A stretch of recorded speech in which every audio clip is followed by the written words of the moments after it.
trend of boycotting brands for their political affiliation feels like it had its heyday a lifetime ago, with Fox News and liberal media constantly telling Americans to vote with their wallet. Remember the Goya Beans debacle, as well as the LL Bean and Gillette razor fanfare? Well, despite the fact that the brands usually survive a social media-driven boycott, the right truly loves nothing more than virtue signaling about their disgust with woke branding. Okay, if you don't know why I'm doing this, you might want to Google it. And I never thought this was going to happen.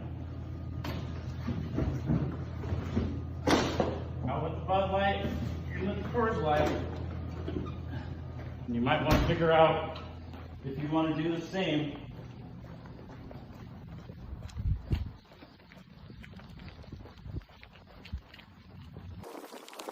This is where it now belongs. In the garbage.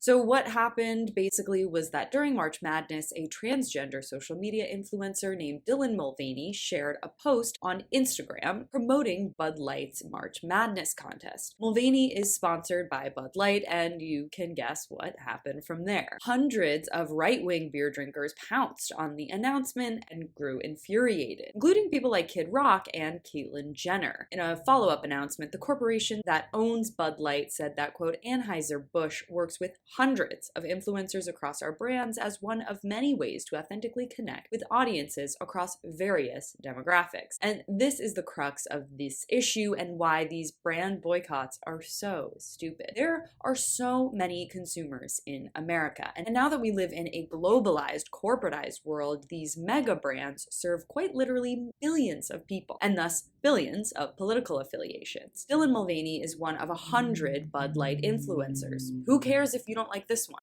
And of course, this boycott will do what? Waste like a couple hundred good cans of beer for the sole purpose of virtue signaling on social media? It'll have absolutely no impact on a multi-billion-dollar company like Anheuser-Busch. Period. It's all performance bullshit, and I really thought we left this type of stunt behind with the Trump years, but no. People like Donald Trump and Tucker Carlson are so easily offended by harmless symbols that ultimately mean nothing to them. But since their brands rely on stoking outrage, they encourage this wasteful behavior. And unfortunately, it's not limited to the right, although I think it's gotten much better on the left. I mentioned earlier the LL Bean boycott, which basically back in 2019, Trump tweeted his thanks to the granddaughter of the founder of LL Bean for her donation to him, which sent liberals spiraling and clamoring for boycotts. But as Slate, a noted liberal media outlet from the time, argued, quote, LL Bean is one of those companies with a sterling brand reputation that seems well deserved. It is one of the largest employers in Maine, takes a deeper interest in labor rights than most apparel companies, has donated millions of dollars to conservationist and educational causes, and has an insane customer satisfaction policy that allows you to return or exchange disappointing items at literally any time. So basically, the article concludes by talking about how one person and their individual actions do not make up an entire company. So boycotting based off of that is short-sighted and pretty dumb. And ultimately, now that we've seen like hundreds of these boycotts come and go, we know that they typically don't do anything to the businesses at all.